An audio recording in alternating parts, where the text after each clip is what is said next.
Hey guys, today we're doing Dr. Stone Chunk 2. In this one I'll be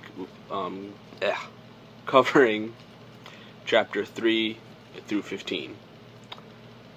Okay, it starts off with them wanting to go free Yuzu, and they get chased by lions, which was kind of funny, but it kind of got expected after 3,000 years of no humans being around.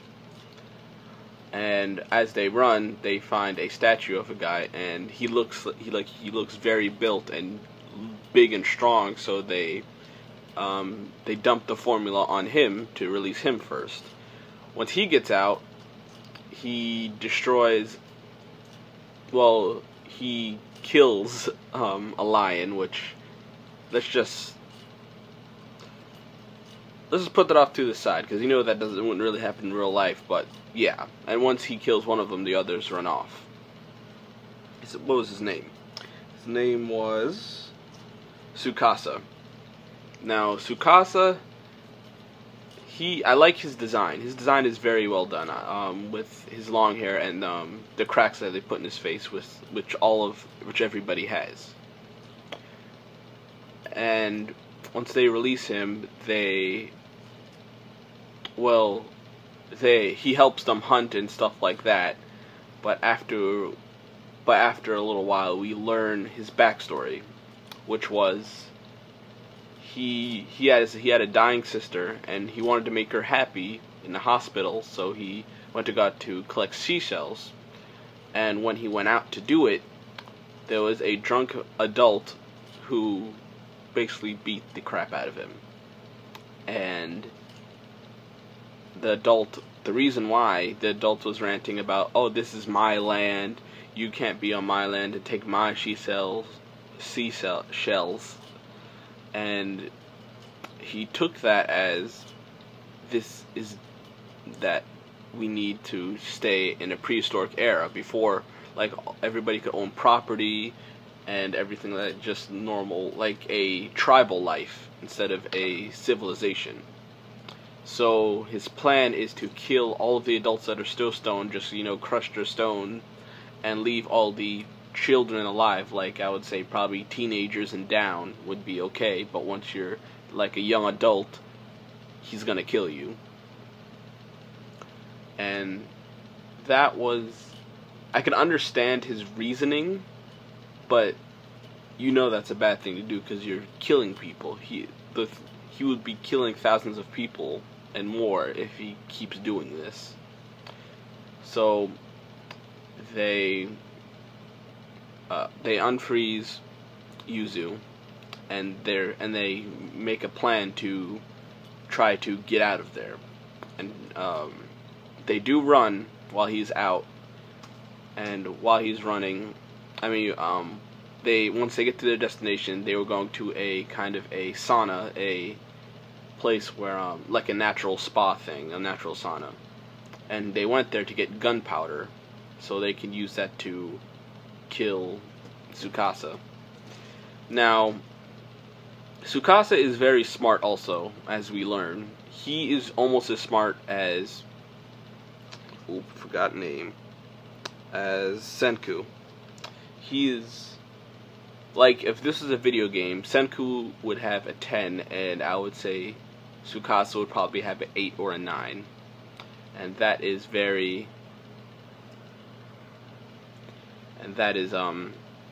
sorry, I just had to click something on my screen.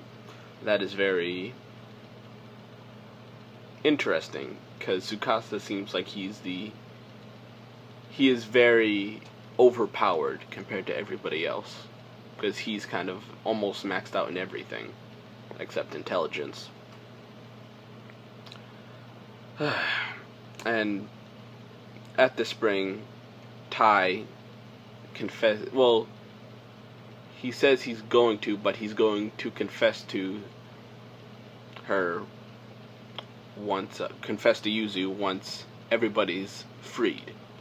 Now, to me, this was a very cliche move, and I didn't really like it, and I don't think anybody liked it because all the other reviewers that review it did not like this at all. So, yeah, it was.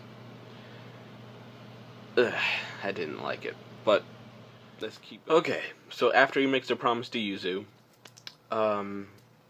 they see a smoke signal in the distance, and they want to go check it out. But Tsukasa catches up to them, and he kills Senku. And Senku gives himself up because he know they cannot defeat him. They tried to with gunpowder, and that did not work. But he kills him by breaking his neck by hitting the kind of the base of the skull where his neck and skull connect. And they get out of there, and Tsukasa basically just goes back to their home. And what comes next I did not like. I liked his backstory. His backstory was fine with his father. But what I did not like was having 2 chapters of it. That was not needed. And after that, we find out that Senku's alive. And that crack that they heard wasn't his neck breaking, it was the piece of stone that was still covering the back of his neck, where it hasn't disappeared yet. Now, I thought that was kind of plot armor and just a contrived way to make you feel sad, because I wasn't believing it for a second that he died, because he's the most interesting part of the manga so far. But I digress. He tells them to go back to Tsukasa and go along with his plan while Senku, goes to check out the fire, and if it's more people, he can go to their village and basically make an army for science. And once he makes the army, he can eventually go back to Tsukasa, kill him, and basically help humanity to get back to where it was. So, this chunk